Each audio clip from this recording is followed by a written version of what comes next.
Hi everyone, welcome to Christine's Craft Table. Today I get to talk about a project that I started 4 months ago. Don't worry, this project does not take 4 months to complete. I had to put it aside for a while to finish up some other things, and it took me a while to get back to it. So today I get to share all the details, what I thought about the pattern, what I thought about the yarn, and give you some final pictures.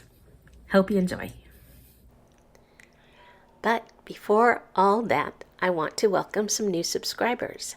They are Pretty Things 05, UB Buns, Royal Hills, Judge Farinelli, Madi Kamal, Saba Scotty, Camille's Creations, Yo No Siempre, Adrian Delves, Polly Crocheted Creations by Tori Papp, Bettina 350, IDK, Ike Kioma God Give. I'm glad you all found my channel, as well as those whose names I don't know. I hope you find it encouraging, inspiring, and helpful. Now, what have I completed, you ask? The BOD Shawl Along. Yay!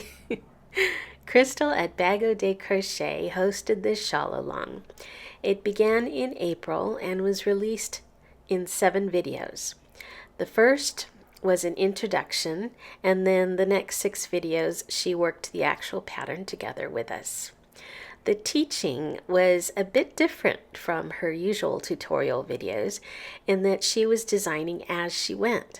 So you will see pauses as she considers the next stitch to use and how the piece is coming along. Don't worry though if she sounds unsure at times. The pattern works out beautifully and you won't be disappointed. Remember, she would never have finalized the video you are watching if it didn't all work out in the end. Now about the yarn. Crystal used an alpaca silk DK 3-weight yarn in 7 different colors for her shawl. She says you can use any weight you want, but probably the 3 weights or lower will show off the stitch patterns more than a bulkier weight. That said, keep in mind that a 2 or a 1 weight will also produce a smaller shawl. I didn't think about this when I went with a sport weight, a 2.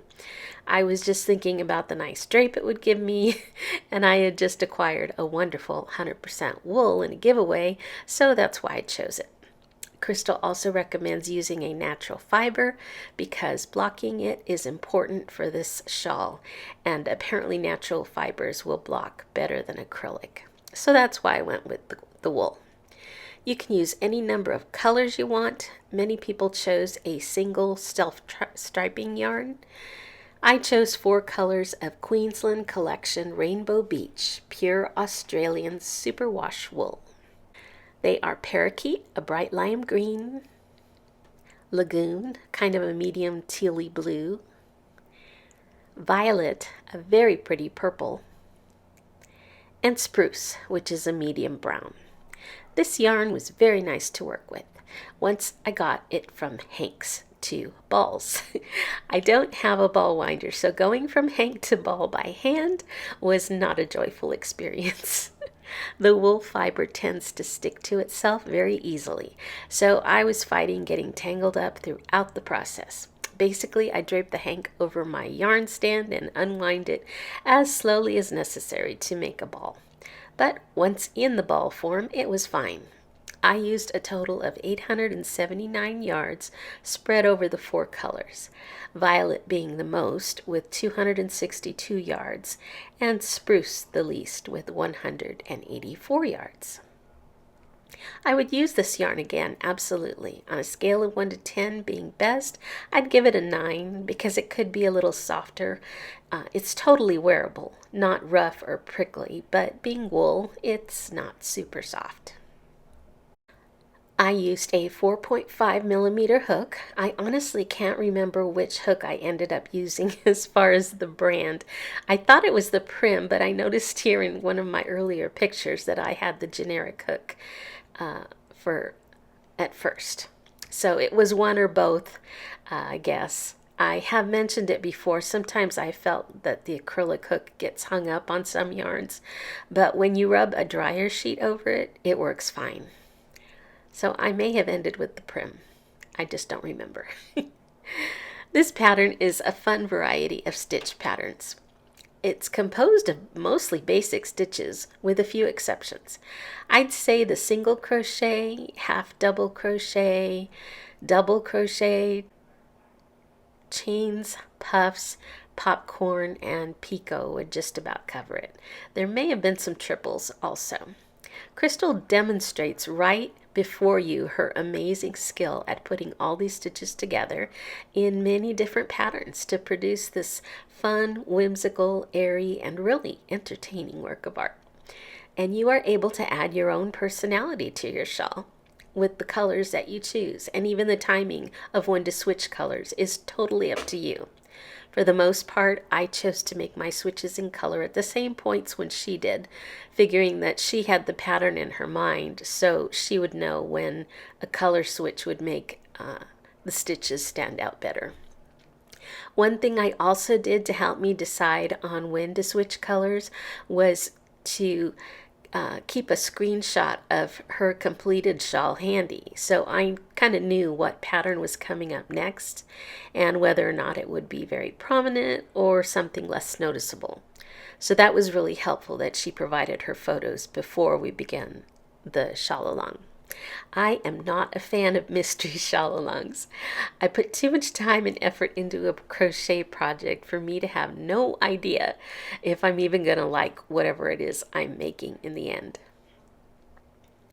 So I love that with this shawl along, you knew what the end result would be or resemble as far as the stitch patterns.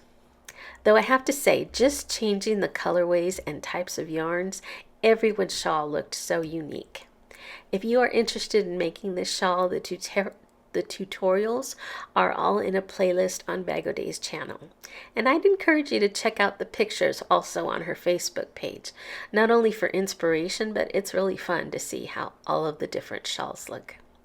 As far as size, after blocking, my shawl measures 62 inches across and 32 inches from top center to the bottom tip. I think it would be ideal for someone who wears anywhere from a women's size large down to a petite small. For me, I wear a 3X, so it doesn't quite give me the coverage that I like on my upper arms. If I make it again, I think I'll use a 3-weight yarn with maybe a 5.5 or a 6mm hook. That would give me a bigger shawl with a nice drape. I'd stick with a superwash wool or maybe a wool or cotton blend to get a good blocking on it. Overall, I'm really happy with the end result here. This is by far the most complicated shawl I've ever made. I think it's pretty special. And for that, I give this pattern 10 out of 10 because it's not only very pretty, but it was also lots of fun to make.